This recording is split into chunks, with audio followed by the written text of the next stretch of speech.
It's time for Channel 106 GVH 2 o'clock news with your news anchor, Ricky Sin, and his sidekick, Jonathan Yu. Today's top story, African-American military contributions to the success of World War II. World War II was truly devastating. Everywhere throughout the country, there are families mourning for the loved ones they've lost through the brutality of the war. As an act of support, President Roosevelt signed off the passing of the GI Bills, which provided veterans societal and economic benefits. Unfortunately, it seems that these benefits did not extend to the African American veterans, and they still continue to suffer oppression under Jim Crow laws. This is why we've decided to honor their contributions today. Firstly, addressing the 320th Anti-Aircraft Barrage Balloon Battalion. This heroic effort led by African American troops protected the United States Army from attacks at the risk of their own lives.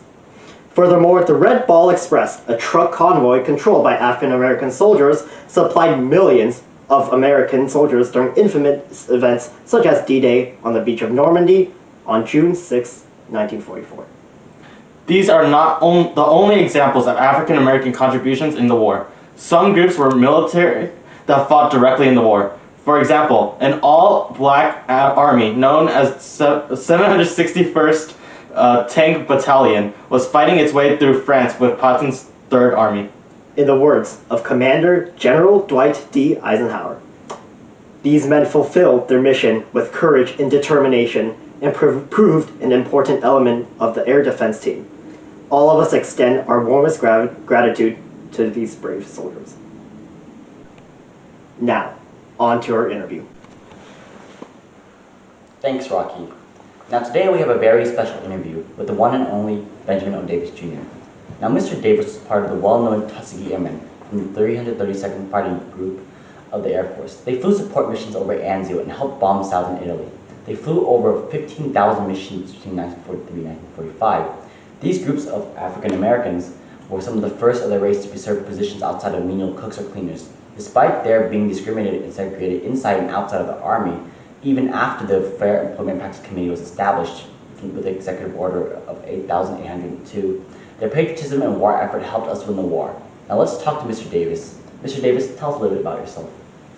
My father was Benjamin O. Davis Sr., and he served as one of the first generals in the Army. I greatly admired him and wanted to follow his footsteps. However, during my time in the Army, I felt severely limited and looked down upon. The Army units were segregated because of the Jim Crow laws, and oftentimes many of my fellow soldiers were not able to participate in combat. During World War II, I commanded the 99th Fighter Squadron and the 332nd Fighter Group that helped to bomb enemies, and I flew over 60 different missions. Wow, that is quite extraordinary. Your very own country discriminated against you, yet you still stood up and put your life on the line for your own country. That is true devotion. Can you explain your view on this, Mr. Davis? Well, many African Americans advocated for what we called the WW2 campaign, which was the idea that we would fight to end fascism, but also for elevated status at home to show that this was our country as well. We wanted to fight for our country but faced many struggles. I was rejected from the Air Corps and placed in the 24th Infantry Regiment for all blacks.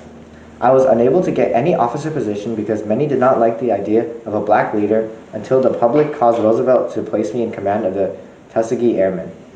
My all-black units had amazing success with hundreds of enemy planes being destroyed. Mr. Davis, you are a truly amazing soldier. Folks, Mr. Davis fought through the hardships and obstacles that he faced as an African American to make a difference.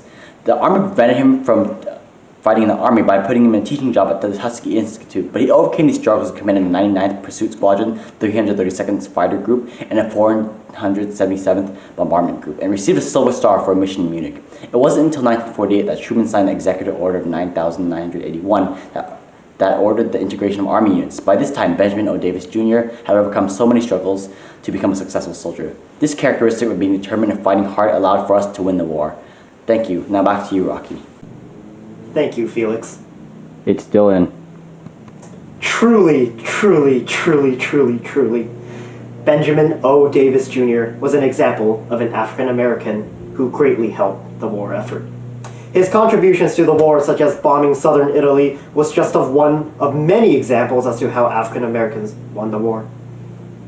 They persevered and fought hard in the war, but they were treated poorly in the aftermath. As you will see later with Samuel J. Love, African Americans would have a hard time adjusting after the war, as they would not be able to get the jobs they deserved, and the African Americans would lose their jobs in the returning white soldiers. There is a saying that they were last hired and first fired. Yes, there was a story that African American soldiers could not enter a restaurant where imprisoned German soldiers were being fed. Terrible conditions, yet continued persistence in the war effort. This in conjunction with women's job contributions, volunteer soldiers, and heavy government economic intervention helped us win World War II. And we'll be back after the sponsor. Are you struggling to make ends meet? Are you plagued by unemployment? If you live in the South and are looking for a great opportunity, the beautiful city of Chicago is perfect for you. Enjoy the majestic skylines, high-paying jobs, and cheap cost of living while contributing to the American war effort. If you are African American, now is your chance to receive a higher-paying job in the defense industry that will allow you to buy whatever you want. Do it for yourself and your country. Call 1-800-939-1945. This ad was paid for by the Chicago Employment Commissions and is based on people's experiences. Your experience may be different. The actors depicted in the scene were paid actors. Welcome back from that wonderful commercial. That sure made me want to get a job in the booming industrial economy. Yeah, too bad. Defense industry jobs caused migration to industrial centers in California, Michigan, and Ohio. That caused competition in jobs and housing that led to race riots and increased racism against African Americans. And now, we have yet another interview with Samuel J. Love, Sr., for a first-hand look into the World War II economy. Thank you, Rocky. Now, our second interview is with Samuel J. Love, an industrial worker from Akron, Ohio, who took advantage of the booming rubber industry. The high need for synthetic rubber in military technology, such as in tanks and almost every bit of military wire, led to a strong demand for workers. And this was not unique to just the rubber. In every single industry needed for war, African Americans stepped up to work. Despite them being very limited to menial labor and being hired last, they still stepped up to higher paying jobs in the defense industry. Let's speak to Samuel J. Love about this. Yeah, many of us moved to big cities in search of jobs. Of course, the Revenue Act of 1935 helped greatly in this effort, since it raised taxes on the wealthy and gave us minorities opportunities to gain social equality. Furthermore, the War Production Boards managed over companies throughout World War II gave every one of us an opportunity for jobs. What struggles did you face in the workplace? Well, African Americans were severely limited. Like you said before, they were heavily discriminated against. However, this prompted various civil rights movements. Examples include Philip Randolph, who led March on Washington to gain fair employment practices that led to the Executive Order of 8802, establishing Fair Employment Practice Committee. Also, the National Associations for Advancement of Colored People, which I am in fact a member of, and Congress of Racial Equality saw a drastic increase of population. Yeah, and don't forget, migration to cities led to a rise in jazz clubs, dance halls, and movie theaters. That contributed to the development of African American culture. Thank you, Mr. Love, for your time. And back to you, Rocky. Thank you, Antonio. Obviously, Samuel J. Love worked hard to provide for the military in the Army.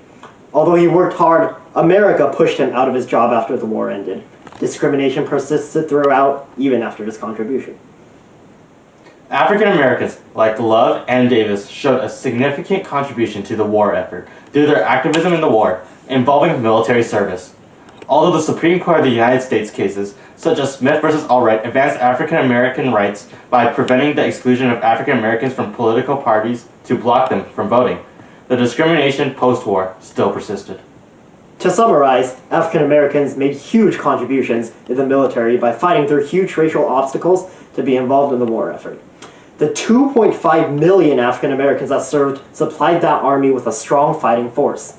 They served in mostly all-black units due to heavy racism, but were key to winning the war. This is shown by forces such as the 332nd Fighter Group, an all-black unit that escorted key bombing missions in Europe. Also, the defense industry turned out war boats and planes faster than any other nation.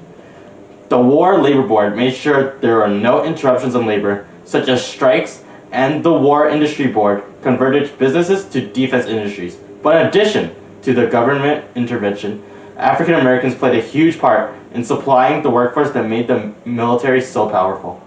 From this, we know for sure that African Americans were vital to the World War II war effort. Thank you.